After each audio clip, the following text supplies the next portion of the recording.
Buenas tardes desde Nueva Delhi, desde el Instituto Cervantes de Nueva Delhi. Es un gran placer presentar hoy esta sesión muy especial de Cuando nadie se acuerde, oralidades, memoria y resistencia. Y de hecho hoy tenemos dos voces muy especiales, una voz mexicana que está aquí con nosotros en Nueva Delhi, José Eugenio Sánchez, un placer, y una voz india que curiosamente está en Inglaterra, en Manchester, en el Instituto Cervantes de Manchester, de un rapero indio, Shashwat Mishra. Hola Shashwat, ¿qué tal por Manchester? Me gustaría agradecer antes que nada a Rafael Muñoz Zayas, el comisario de Cuando nadie se acuerde, y también a Juan Carlos Méndez, técnico de literatura del Departamento de Cultura del Instituto Cervantes.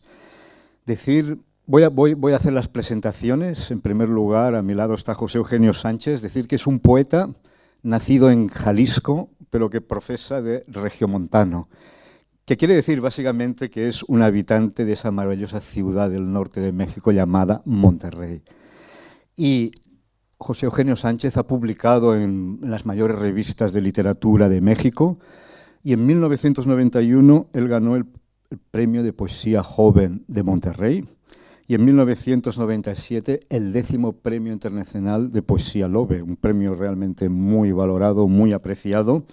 Fue invitado por el Departamento de Estado de Estados Unidos en el Programa Internacional de Escritores y allí recibió el título de Honorary Fellow Writer por la Universidad de Iowa. La verdad es que la trayectoria de José Eugenio Sánchez es muy dilatada en el tiempo y su poesía es realmente una poesía que explora el humor y la inteligencia. Y en su caso, vida y obra se han visto fuertemente marcados por el lugar que eligió para vivir. Y ese lugar es la frontera, concretamente Monterrey. Él suele decir que en Monterrey se hablan 3 lenguas: español, inglés y spanglish. Y en la sesión de hoy vamos a mezclar todas estas lenguas y será realmente una sesión en muchas lenguas.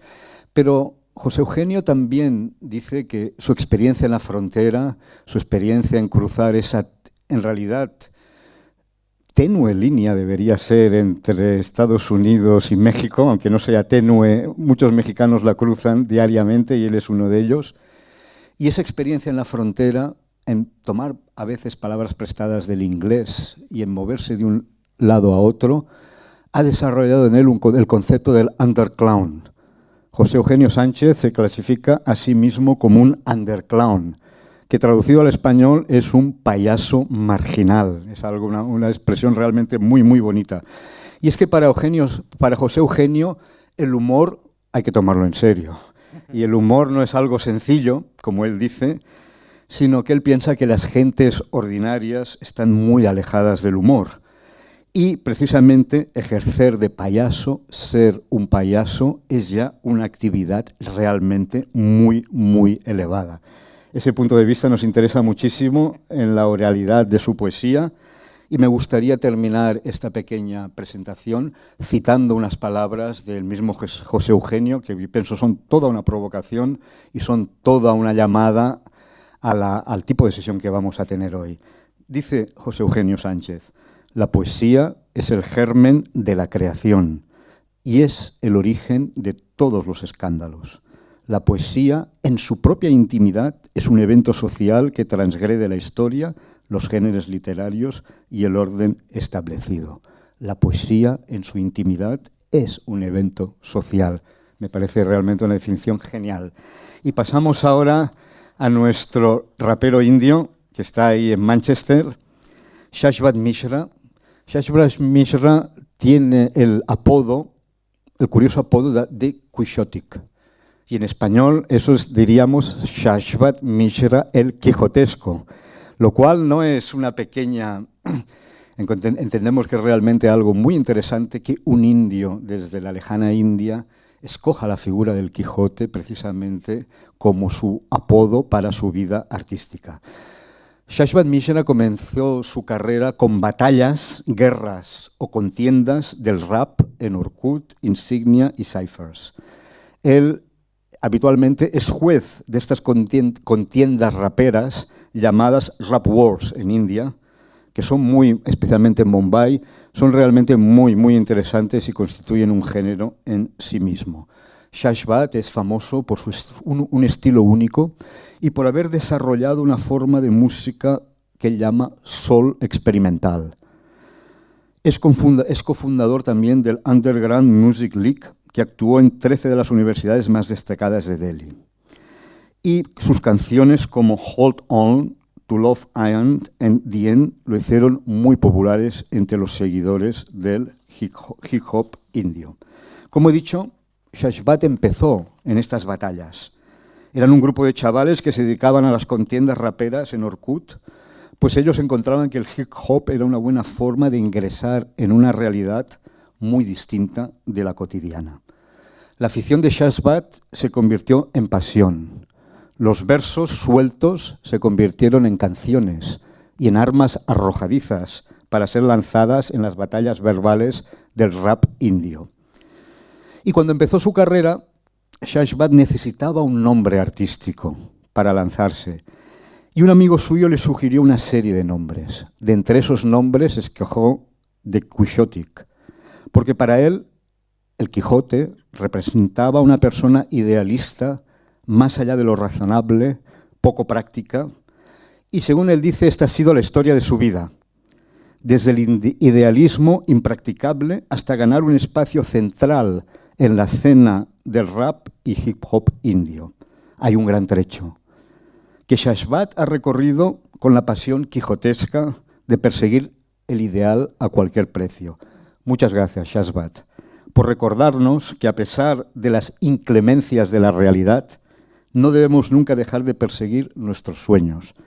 Nunca debemos renunciar a la utopía. Y este es el mensaje que nos llevamos con ese apodo tan bonito de Shashbat. Hoy haremos esta sesión, pues, al principio habrá un diálogo entre los dos poetas orales y luego habrá un par de slam performance, primero por José Eugenio Sánchez y después por Shashbat Mishra. And I will now switch to English. And I would like to throw, the first question of this dialogue, and then I give the floor to José Eugenio, and you start your dialogue. And my question is very simple. Why you are taking poetry out of books and bringing it to the scene, to the street, to the battles of rap, and to the performance? So, José Eugenio, you have the floor. Thank you. It's a pleasure to stay here in my favorite city and all over the world, New Delhi. And I'm happy to stay with you, Shashbat, and I'm glad to meet you. And this is experience to share our moment to express the poetry out of book. It's a dangerous object that could provoke some sensations similar strong drugs or a beautiful experience similar like love, like everything. The poetry becomes a declaration to provoke love, to produce war, to make angry. I don't know, have different things to express emotion of humanity. I use the poetry in a scene because I want to get more audience and I want to express direct things, the language direct and say things that the people can feel and can say. I don't know. I want to ask you in the Shakespeare language, the Cervantes meaning of your nickname. Why are you choose the Quixote and why are you doing rap in India? Because this situation makes me feel strange, because I don't know about the rap in India. Can you hear me something about it? Absolutely. So, rap in India is now it is fairly popular. Now India has its own brand of rap. But when I started many years ago, there was nobody. There was one artist called Honey Singh who the people who actually really liked rap music and international rap music did not consider a rapper at all.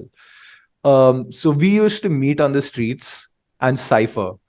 And so we used to perform on the roads, just freestyling or performing songs and just jamming. And that was our little community, because we all had this thing in common and we all found a sort of brotherhood in places. And it was very much an in person experience, which is again talking about taking it out of the books and into the streets. And uh, it's also because when you are in person, I think we can both agree that poetry, rap, spoken word, stories, they are very different in person.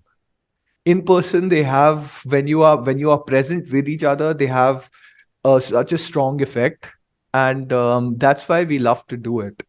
And it was a great way to express ourselves, and just a fantastic thing overall. And coming to my name, uh, I would say I chose it because, like the introduction said, it's I've always been an idealistic person, and idealistic and nihilistic almost to me it almost goes hand in hand, because either everything means nothing and therefore what's the point, or everything means nothing and therefore everything is equally important. You know? Yeah, I think the oral poetry uh, get back to the roots of humanity, because it's similar a tribal scene or acting is something like origin of the world, the speak and the meaning of the sound, because the poetry out of the book have this rhythm that we have in the body, because the poetry is embodied, is I don't know if you understand me because okay, well, the poetry is embodied in and develop rush in the blood in the vein and the breath and the sound of the organs, and then it is the oral expression of the poetry, because it's not only the universal disappointed to be lost. It's not that, It's similar like a breakdown in the middle of nowhere, and because it made a construction about the language.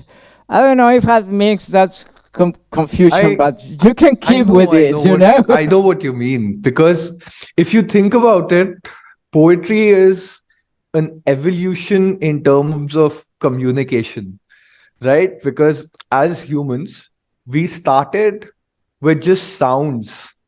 Be- Before there was any language, there was just sounds, and those sounds meant there's an animal behind you, run, or I found water, because that's where we were as basic human creatures. And then we evolved and evolved, and we evolved to a point where we came up with words for love, for meaning, for all of these things where, even though love might be so subjective, when I say love and you say love, we may mean the same thing or we may not.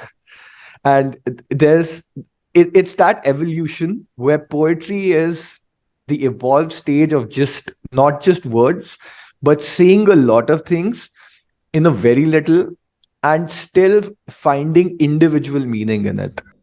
I'm agree. And then I have one problem with my oral poetry is how can I get the contact with the audience, because the oral sound is a pleonasm. It's a formal to choose the correct person or correct audience of poem. What kind of problem do you have when you use the oral poems or rap to your audience? I think I think for me, my problems are interesting because rap, not many people know, stands for rhythm and poetry. And so poetry is one part of rap and rhythm is another part of it. And because it's so strongly linked to music, sometimes people want more music and less words. and rap is about words, words, words. And so that is an issue where things become very subjective, because people who like poetry like a lot of poetry, but a lot of people who like music like specific kinds of music. So it's those sort of things. Yeah. I'm going to speak in Spanish in this because I don't know how to say it in English. El poema tiene una provocación hacia el espectador y cambia su manera de sentir o de pensar a través del lenguaje y no necesariamente de lo que el lenguaje expresa. And now I have a question for you. You use the language specifically to get audience, to provoke audience, to say something, to stay in the earth? Or what is your intention about the language and the audience? Such a good question. I think for me, all of this is about expressing yourself, right? It's either about expressing yourself or your ideas. And when you want to do that, you want to do that in the best possible way. For me, I think I communicate best in English. And so I try to stick with English. Every once in a while, I will try to use Hindi, or I will use my broken Spanish to kind of have the provocation that you were talking about, and how it changes the way people think and feel. But for me, I'm able to do that best in English. So that is why I use English. And because finally growing up, most of the things I took in were in English. So whether it was music, whether it was rap music, whether it was all of the books that I read, it was all in English. So very often I think in English and not in Hindi. Always has I have been this question to myself, and when I use the different language to Spanish, I think that I cannot say the thing that I want to say, you know, because every language have different ways to express anything, you know, and then there are translations that is similar a trader, you know, and become another stuff about the text, you know, and then I use the Spanish because it's my natural language, my mother language. I don't say how born language. You know? I don't know if I born language because I was drinking Coca-Cola all my life. But it's not the point. But I use the Spanish because have the position of my viewpoint about the world, you know? I can speak about the world, I can speak about love, I can speak everything in my language because I know all the limits have the words, you know, or vocabulary.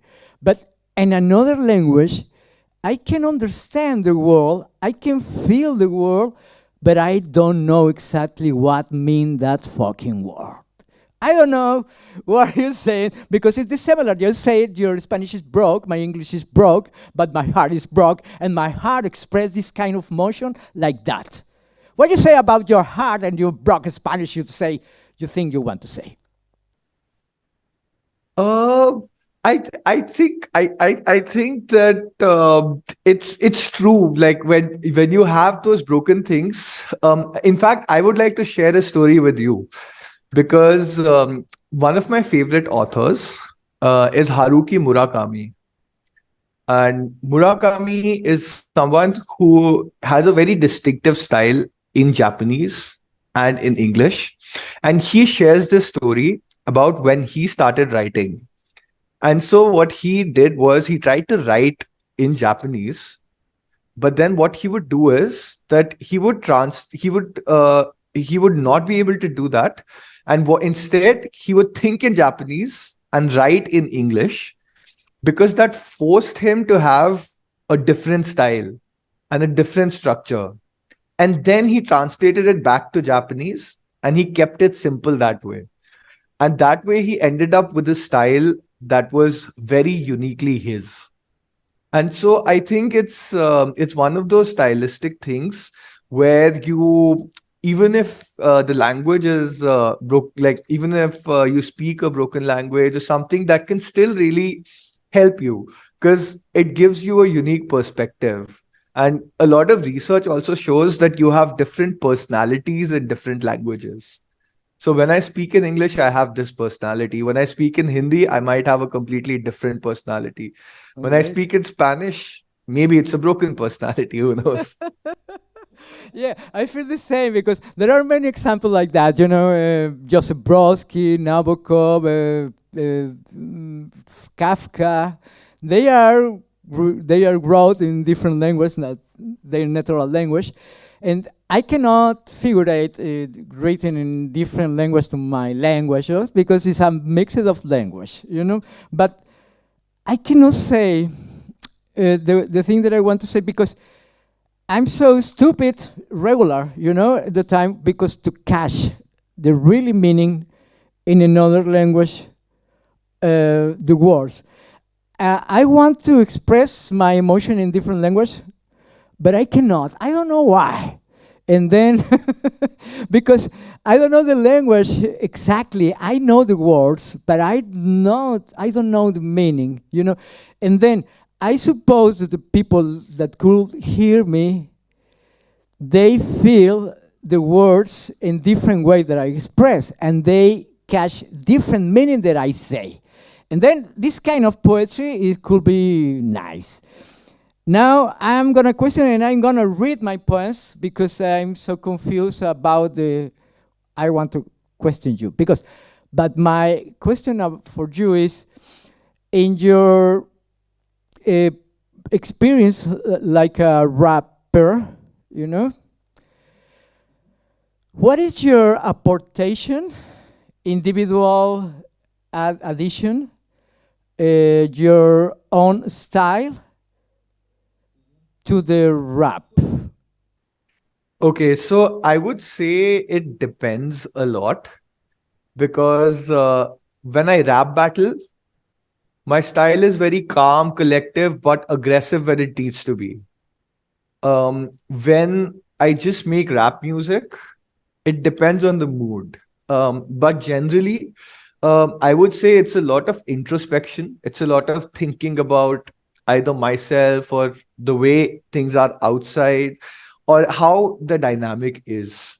And it'll be something that makes you think about things or expresses things in a way which is very heartfelt and emotional. So it's I think for me it's that thing that separates me from other things because I don't, like I would say, I don't make music that you can dance to. I make music that you sit at home and listen to. And I think that's very different kinds of music. And at the same time, when I write, because I'm a rapper, sure, and musician, but I would consider myself just someone with a pen. You know what I mean? It's poetry, it's rap, it's stories. There's so many things that eventually they all, and the same way we were talking about languages having different personalities and different emotions and feelings, I think the mediums also have different personalities and emotions and feelings. Because if I'm writing a story and if I'm rapping it, it's two different emotions and they make me feel very differently. And so for you, I would like to ask you if it's different for you because when you, I know that you mostly make poetry, mostly write poetry and perform poetry in Spanish, but at the same time, we're speaking in English right now. And I can sense your personality. I also kind of understood all of the things you said in Spanish. So how do you think the difference is?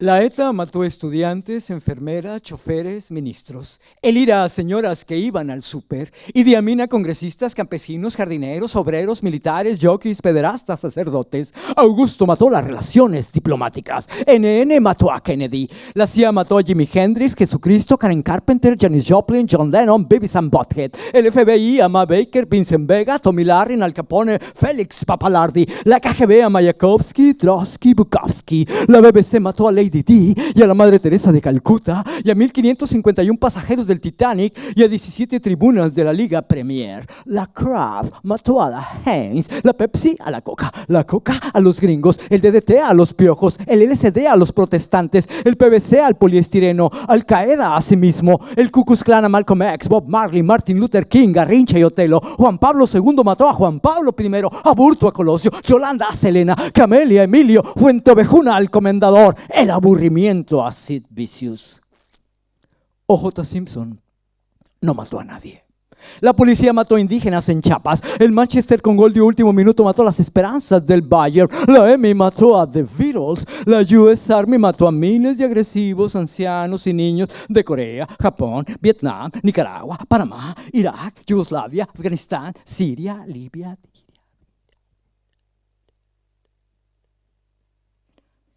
El video mató a la estrella de radio. Video kill radio star. Video kill radio.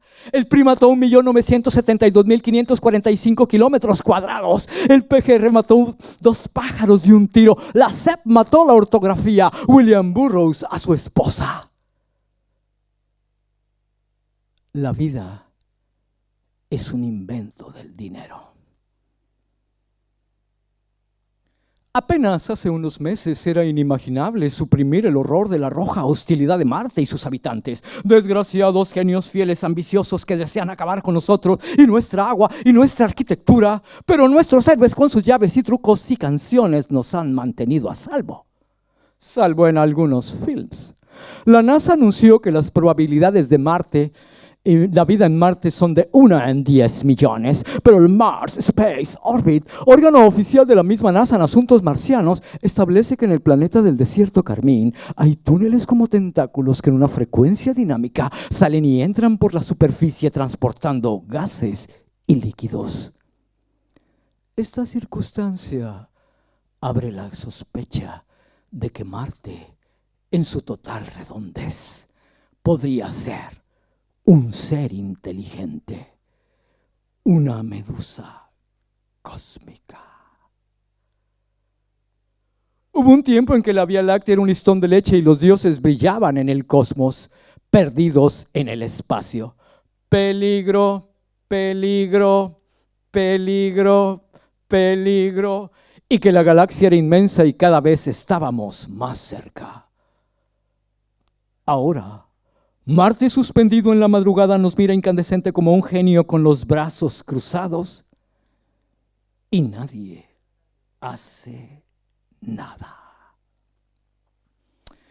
Cuando los pobres se mueran y ya, y los ricos hereden y ya, o sea, cuando todo vuelva a la normalidad, y en el mar, los peces se enreden en cubrebocas y frascos de antivirales y empaques de sopas instantáneas que se cocinan en los borbotones de petróleo.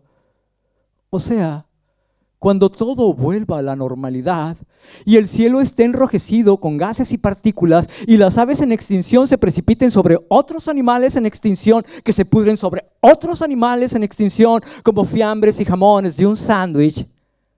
O sea, cuando todo vuelva a la normalidad y los pederastas reinicien sus actos rituales, los asesinos limpien sus armas con la saliva de sus víctimas y consigan orgasmos entre cadáveres y billetes. O sea, cuando todo vuelva a la normalidad, ya andemos buscando amor, drogas, empleo o algo que nos haga sentir vitales o motivados para acabar con la existencia, los enemigos del poder seguirán furiosos porque no lo tienen. Y los amantes del poder lo amarán tanto imaginando que es un descubrimiento científico, ignorando que las moscas que nos zumban alrededor nos huelen como una mierda apetitosa. O sea, cuando todo vuelva a la normalidad. Now, clap your hand, please. No, shut up. Let me know. How about your short story? I want to hear you. Absolutely. So, my story is about stories. And it has a story within the story. So, it's like Inception, basically. It's called A Man Walks Into a Bar because that's how a lot of stories start. Go It's ahead. noon. It's noon, a completely unreasonable hour for anyone to be indulging in intoxication of any kind other than work. Unaware, or perhaps irreverent, a man walks into a bar. The bartender asks him how it's going. He tells the bartender everything right and wrong with his life, the bottomless pit of despair he feels like he's living in, the mundane everyday tasks that take a massive toll on him, the last fight he had at home, the next fight that awaits him the next time he visits home. He narrates the story of his life. He narrates the absolute end of the story of his life, his time as a kid, his time as a puberty stricken teenager, pushed around by his classmates, his coming of age, his adventures with love, with lust, with heartbreak, his love hate relationship with the law of Murphy. It keeps him miserable, he says, but it also keeps things interesting. Boredom, he's always believed, is worse than death. He pours his heart out to the bartender, who, in turn, pours out a selection of the cheapest alcohol from the cabinet behind him. He tells the bartender everything about himself except for his name. Eventually, the man is drunk. He tips the bartender generously for lending his incoherent, semi profound thoughts an ear, and noticing that people are now starting to populate the bar, leaves him to do his job in a more mechanical and less human manner. He doesn't know where he's going next. The bartender spends the rest of his shift pondering over everything he heard from the man. He wonders if somewhere in his life he made the kind of choices that would forever make him feel like an unempathetic stranger to stories like the one the man just told. He wonders if that is a good thing or bad. He wonders how people can be so certain of the next drink they want to shoot down their system, but not of the things they want to do the next day. He thinks about his own adventures with love, with chance, with fate, perhaps. Time will tell. He keeps thinking while he serves people their poison of choice on autopilot, one shot, one bottle, one glass at a time. Suddenly, he feels the weight of the thoughts taking over him. Is boredom really the worst thing that can happen to someone? Upon further introspection, it occurs to him that he's been bored all his life. The realization hits him like a sledgehammer. He can no longer work as he works. He can no longer tend as he tends. Luckily, the urge to give up coincides with the moment his shift ends. He walks out of the bar with the kind of existential thoughts he's never known before. The man, meanwhile, sits in the bar exactly 714 feet from the one he exited a few hours ago. He's sitting alone at a table for two, reflecting on the conversation he had. The bartender was a great listener, but so is he, the man thinks, when he doesn't know what is being spoken about. He remembers the attention his words got. He surmises that he shared the sum of his life experiences with someone who cannot relate, not even in the least. What a lucky fellow, the man thinks, to not know the experiences I have. In a heartbeat, the man would exchange his treasure trove of memories for the chance to be okay with doing and being nothing. To be an outside observer in his own life. What would he look like to someone standing outside the bar looking at him, observing him? Would he look like the strange man he is, lost in thought, slumped over, pulled down by the weight of his consciousness in a swimming pool full of liquor? The world has a way of missing the obvious and going for the mysterious, though. Would he instead look like one of those interesting people who seems to ponder issues holding back the world? He wonders what he looks like staring at the door. That's when Murphy strikes again. A man walks into a bar. It is the bartender.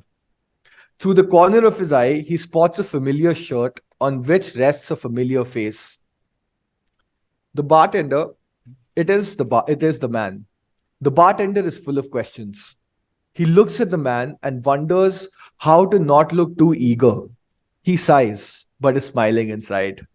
The man smiles, but he is sighing inside. He knows what's coming next and he dreads it. It'll be horrible, he feels, but at least things wouldn't get boring. He waves the bartender to come over. The bartender and the man proceed to get absolutely shit-faced. The bartender opens up about his own life. and primarily the lack of it. He's done nothing that amounts to anything. He hasn't been sleeping well lately. He's been thinking about getting a dog. The most noteworthy bit of his life has been the time he got voted Best Actor at a junior high theater.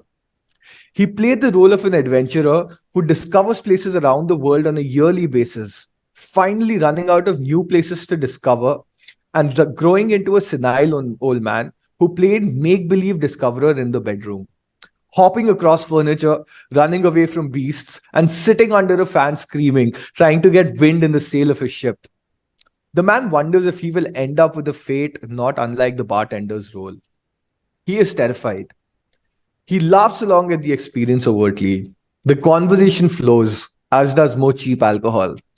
The bartender admits he's never felt like he's in control. The man says he hasn't either, but he embraced it after what happened to his neighbor. The bartender is curious. The man is in the mood for a storytelling session. And so he begins narrating the story of his neighbor, who lived on the 15th floor of his buildings, 2 apartments to his right. Just below the neighbor's apartment was the one that belonged to Xavier, who this story was actually about. Xavier, you see, had always been an underconfident, anxious young man who lacked friends or family. He long struggled with depression and one night decided to end his life. He called a suicide hotline, but when the woman at the other end of the line answered, anxiety kicked in and he hung up. Bummed about his inability, Xavier decided to try again the next day and went to sleep. Determined to kill himself, but also to let a cry out into the universe before he did, Xavier tried again the next night after coming home from work. Another severe case of nerves later, he hung up without saying a word. He fell asleep, bummed and depressed a slight bit more than he was earlier. This trend continued every night for 14 nights. Xavier could not, for the love of God, figure out how to open the conversation. On the 15th night, Xavier managed to utter some words. The woman answered, reading out of a script Xavier did not know existed. But she did not get a response because Xavier wasn't on the line anymore. She worried, but there wasn't much else she could do. Xavier, on the other hand, hung up on his worries along with the call. It was an epiphany. If he could muster the courage to overcome anxiety and get himself heard, what couldn't he do? The world was his oyster. The universe was his to conquer. Fresh with this revelation, he head out for a walk. He decided to take the stairs. On the way down, he thought about his life, his adventures with pain, with numbness, with thoughts nobody would ever know, except maybe the woman at the suicide hotline someday because she seemed kind. He felt stupid about wanting to end his life. Right as he exited the building with good thoughts, bad ones entered the man of the mind's neighbor, who decided to end his life. Without a second thought to the consequences or ringing a suicide hotline, he jumped out of the window. He landed on an unsuspecting Xavier, who broke his fall and his own head once it smashed against the pavement under the weight of the man from the 15th floor. Xavier passed on instantly. He died. The neighbor got away with a shattered leg that healed over the course of his 1-year sentence for involuntary manslaughter in a local prison. The judge had been lenient to him when it surfaced that a suicide hotline was the only regular occurrence in Xavier's call records. It was surmised that he would eventually have taken his life anyway. In the 2 years since he got out, the neighbor had turned a new leaf and served his community to the best of his ability. He got a promotion at work. He met a girl. They would soon start a family. The world was his oyster. The universe his to conquer. He felt stupid about wanting to end his life. The man is done narrating the story. The bartender wipes a drop of sweat off his brow. The man wonders if the story was a bit much, but he really wanted to drive his point home. Control, he says, can never truly be taken. Challenge accepted, the bartender yells out. They share a laugh. They talk about less morbid things. They talk about the nature of the universe and of life itself. They talk about alcohol and conclude that life is too short to not enjoy better whiskey. As the night goes deeper, the variety of things they consume broaden, becoming increasingly more expensive. Having strayed as far as they can from the island of sobriety, the two men decide to part ways. They head back home. The man gets home. He reflects on the night and the story of Xavier. When he found out about it, the man forgot to mention, the story convinced him that there is no such thing as fate. He's sure the bartender got the point. He's sure he managed to change the bartender's life. He goes to bed smiling at the chance encounter. The smile will only fade once he's discovered dead in his bed the next day after a brain aneurysm and his body is moved to a crematorium. The bartender gets home. He reflects on the night and the story of Xavier. He thinks he understands what the man wanted to tell him. If it is that fate is immovable and unstoppable, and that meeting the man was in fact his fate, he knows what to do. Like Xavier, it's too late for him to change anything. He'd rather be the neighbor, but that is up to fate now. The prospect of making his life's first impulse decision excites him. The man's neighbor inspires him. He swallows a bottle full of sleeping pills and goes to bed smiling. The smile will only fade once he's discovered dead in his bed the next day and his body is moved to a crematorium. The next day, a man walks into a bar. The bartender asks him how it's going. It's a different man. It's a different bartender. It's a different bar. Everything has changed, but nothing has. From India, Shadbat Mishra. Why you choose a short story in your poem? Because it's a story about stories.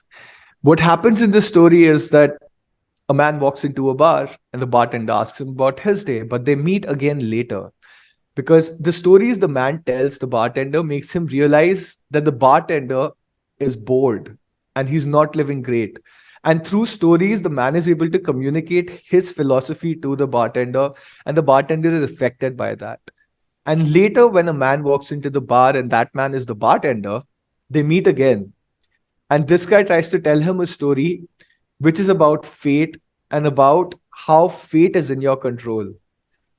But the bartender hears that story and thinks that fate is out of my control. And so I can do nothing. So the fact that through stories, interpretations are changed, philosophies are changed, so many different things happen, and they are all understood by every single person differently, is what the story is about. And even though it is dark, it's more about it's just about how stories affect people.